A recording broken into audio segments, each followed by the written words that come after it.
We were just saying it happens to be the 11th of November. It happens to be game week 11. What are the chances? But we're close. We're 2 games away, and Magnus will play Andreikin, who he has beaten in previous weeks in recent times in Title Tuesday, as he aims to close in on 10 out of 10. Ooh, but that's a tough opponent, and an opponent that really needs to beat Magnus to be able to not even catch up, but at least make the distance a bit smaller. So Andreikin has a lot to play for here, and Magnus, with the white pieces, doesn't get any breaks really before he has to play his first moves. And here we go. It's the C3 Sicilian from Magnus Carlsen, known as a safe-ish opening. In recent rounds, he's been going for something a bit safer. It tends to get crazy towards the end. It's guaranteed at this top level where nobody's going to bow down and let Magnus just beat them. But his openings have been on the safer side. Magnus, he's been playing a lot of e4 today since our chat, our Instagram poll voters did go for 1 e4. Magnus has been playing that most games with white. And here we see the main line where black's going to push a pawn forward. White has a bit more space. White has the furthest advanced pawn, but black is rock solid. If Magnus wins this, our chatter at the top there might get his wish. It might be Magnus Hikaru in the final round. Even if Magnus draws this or loses it, he'll still be in the lead. As we see an early offer of a queen trade. I think Magnus will probably reject that. Even if he loves his endgames, will Magnus take? Nope, he drops back. And Dmitry Andreikin forces the queens off the board. This is still very well-known opening theory.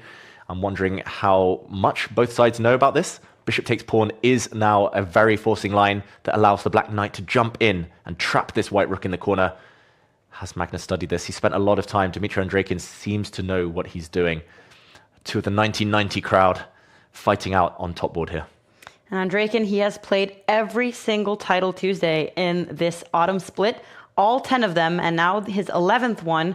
His best placements have been 2 third places, so he's gotten quite a lot of points. He's doing well on the leaderboard, but it would be great for him to get even more points to increase his chances of going to the Esports World Cup. And it's also fun to see Magnus playing in his Team Liquid shirt, which he also played in Riyadh. Yeah, seems to be his lucky shirt. Yeah. I wonder whether he's washed it since or whether he doesn't want to wash the luck away.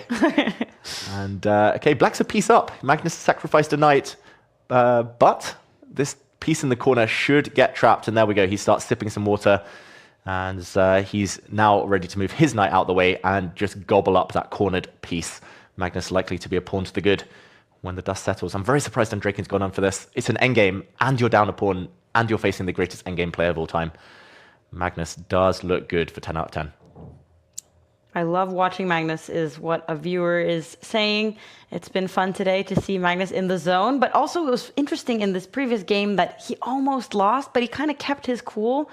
I'm really wondering how disappointed Magnus will be if he doesn't manage the 11 out of 11, provided the situation he has on the board right now.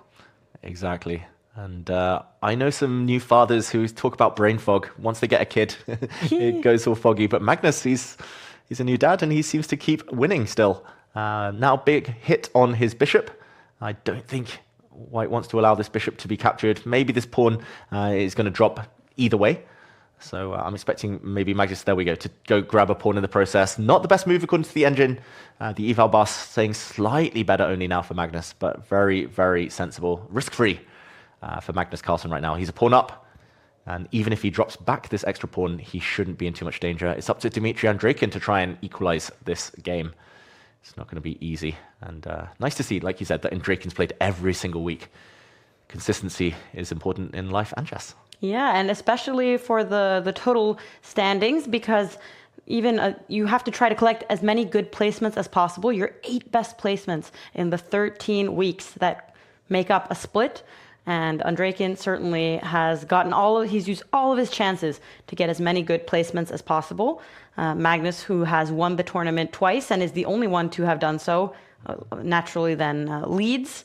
But it's also important to try to participate every single time to get as many points as possible. Yeah. I think it's just impossible to be perfect for 13 weeks in a row. Yeah. So at least if you play 13 weeks, you can have 5 off tournaments. You can have 5 subpar performances and still rack up some big points, qualify for the EWC. We heard Bortnik say it was his dream And I think a lot of players dreaming of already getting to next year's edition, where there's huge money on the line, as well as a lot of excitement, lots of bright lights at that tournament. Bishop trade offered. I think Andreikin will probably have to take that piece. He's thinking about it. If he moves his rook, it is a big blunder, and Andreikin has blundered a piece here after a bishop trade, which I think Magnus is going to go for now. The white rook just needs to move, and there are some huge back rank problems for black. Look at him. He's realized on the camera, Dmitry Andreikin. Oh. He's realized, he knows it. Magnus is now going to win a piece and the game. I was hoping for some cheer from Magnus there, but... Yeah, this seems to be just rook b8 mate next. He was very chill in his way of describing it. Seems like it doesn't even come as a surprise to Magnus at this point. Yeah, he's just in that mood. And look at Andreikin, the pain on his face. He's blundered this knight retreat. That knight move is the key. The black knight is paralyzed, cannot run away because, as Magnus says, back rank mate. That is a nasty sting in the tail. Tactics all working in white's favor. And one of the two white pieces will now just pick up this knight. This should be it. Knight takes knight is the cleanest. And he'll just drop back his other knight, break the pin. He's going to defend his rook. The other knight is free now to move.